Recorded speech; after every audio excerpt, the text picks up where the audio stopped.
اس میں آنے کا فائدہ کیا ہوگا؟ فائدے میں بتا دیتا ہوں، درود شریف پڑھ لیجیے۔ جناب امام حسین علیہ السلام کو قتل کرنے والے یہودی نہیں تھے، عیسائی نہیں تھے، بلکہ کلمہ نبی کا پڑھتے تھے، چہرے پہ ان کے داڑیاں بھی تھیں، دیکھنے میں بھی مسلمان تھے، بولنے میں بھی مسلمان تھے۔ اس کا مطلب کربلا کے بعد مسلمانوں کے دو فرقے بچ گئے، ایک حسین پہ جو مر مٹ کر جام شہادت حاصل کرنا چاہتے تھے، ایک وہ جو یزید پہ مر کر جہنم کا ایندھن بننا چاہتے تھے۔ بڑا پرشوب دور ہے، اور آج کے اس دور میں کیسے پتا چلے گا یہ حسینی مسلمان ہے یا یہ یزیدی مسلمان ہے؟ میں قرآن سے ایک چھوٹی سی دلیل دے دیتا ہوں، اگر دلیل اچھی لگے تو میرے لیے دعا ضرور کرنا۔ جب ابراہیم کو آگ میں پھینکا جا رہا تھا، ایک چھوٹا سا پرندہ منہ میں پانی لے کر اس آگ کی طرف جا رہا تھا۔ باقی پرندوں نے راستہ روک کر کہا کہاں جا رہا ہے؟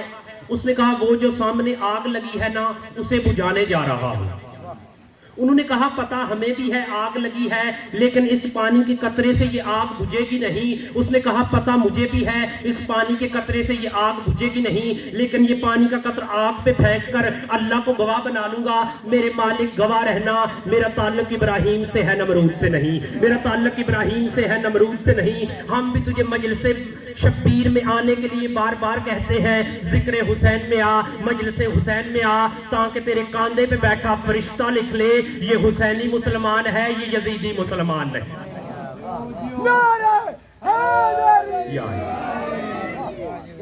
اور رہی بات ماتم کی، ماتم عشق سے ہوتا ہے، اور عشق ہر بندے کا ایک سا نہیں ہوتا۔ ہمارے ملک میں لوڈ شیڈنگ ہوتی ہے، لوگ سڑکوں پہ نکلتے ہیں، بندے وہی نکلتے ہیں جن کی لائٹ پرابلم کرتی ہے۔ سارے بندے اس جلوس میں نہیں جاتے۔ کسان سڑکوں پہ آتے ہیں، حکومت کے خلاف نعرے بازی کرتے ہیں کہ ہمارے اخراجات پورے نہیں ہو رہے، ہمارے مطالبات پورے کیے جائیں، کھادیں مہنگی ہیں، بیج مہنگی ہیں۔ ہر بندہ اس جلوس میں نہیں جاتا، بندہ وہی جلوس میں جاتا ہے جسے دکھ ہے، جسے تکلیف ہے۔ ہمیں دکھ اس وقت ہوتا ہے جب حسین کا جلوس ہم گلیوں میں لے کر جا رہے ہوتے ہیں، کلمہ پڑھنے والے مسلمان ہمیں ایسے دیکھ رہے ہوتے ہیں جیسے کوئی تماشا لگا۔ اور جتنے اعتراضات حسین پہ ہوتے ہیں ان سب کے جوابات حج پہ ملتے ہیں۔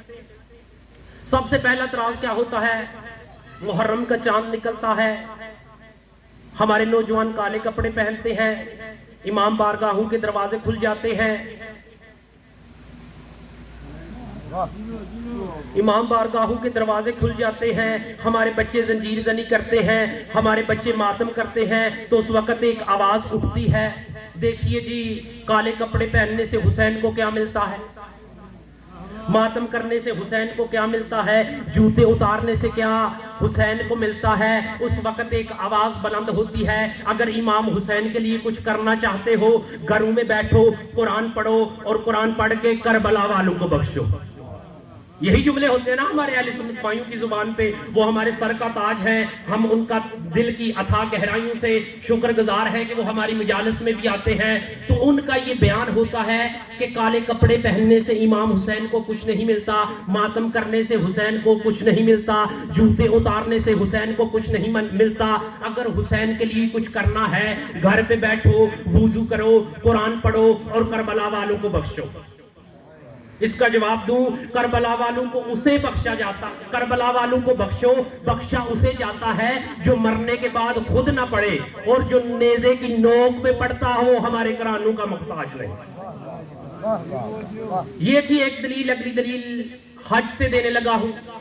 بندہ حج پہ گیا، 10-12 لاکھ روپیہ خرچ کیا، پورے گاؤں نے پھولوں کے ہار ڈالے، ایسی ہے نا، رشتہ دار دوست عزیز و قارب ایئرپورٹ پہ چھوڑنے کے لیے آئے۔ اب بندہ پہنچ گیا اللہ کے گھر، میرے مالک اللہم لبیک، میرے مالک میں یہاں حاضر ہوں، بتا میرے لیے کیا حکم ہے، میں اتنا خرچ کر کے آیا ہوں، میرے مالک میں اپنی محبت دکھانے کے لیے آیا ہوں، میرے لیے کیا حکم ہے، میں کتنی قرآن کی تلاوت کروں، میں کتنی نمازیں پڑھوں۔ اللہ کی آواز آتی ہے تو آ گیا ہے، جی آ گیا ہے.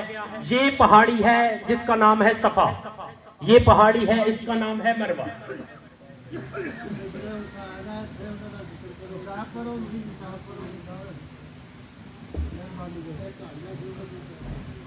بس بجھ گیا قبر محمد کا چراغ, اتر گیا گھوڑے کی زین سے وفا کا قرآن. بڑا مشکل ہوتا ہے لیکن ایک لمحے کے لیے سوچ لینا, تم کلین پہ بیٹھے ہو, محمد کی بیٹیاں ریت پہ بیٹھی. بڑی جلدی کی ہے امت نے حسین کو مارنے کی, ورنہ اکبر کے بعد حسین نے کتنا جینا تھا. جو رو رو کر کہتا تھا اکبر تیرے جانے کے بعد مجھے زندگی کی حسرت نہیں رہی, اکبر تیرے جانے کے بعد مجھے ارمان نہیں رہے. آخری وقت جناب امام حسین پاک بی بی کے خیمے کے باہر کھڑے ہو کر صدا دی, انما یرید اللہ لیذھب عنکم الرجس. علی کی نمازی بیٹی مصلی پہ تڑپی. بی بی نے کہا اماں فضہ دروازے پہ دیکھ کون سا سوالی ہے, کس نے ایسے صدا دی ہے جیسے مدینے میں سائل صدا دیتا تھا. جناب فضہ خیمے کے دروازے کی طرف آئی, سر پہ چادر تھی, جیسے ہی پلٹی سر سے چادر اتر گئی.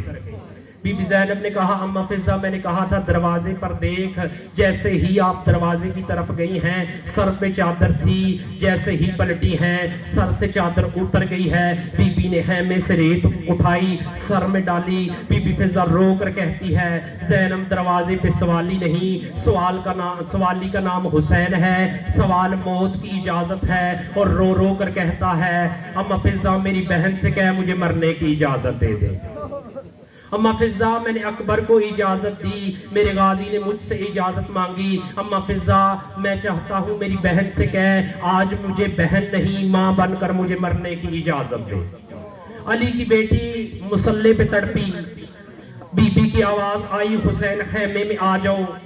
حسین رو کر کہتے ہیں جس حال میں ہوں اگر اس حال میں آ گیا یا بیٹیاں مر جائیں گی یا بہنیں مر جائیں گی. علی کی بیٹی کی آواز آئی تو رسول کا بیٹا ہے, میں رسول کی بیٹی ہوں. تو علی کا بیٹا ہے, میں علی کی بیٹی ہوں. میں شریکۃ الحیات ہوں, جیسا صبر تو نے کیا ویسا صبر میں کروں گی.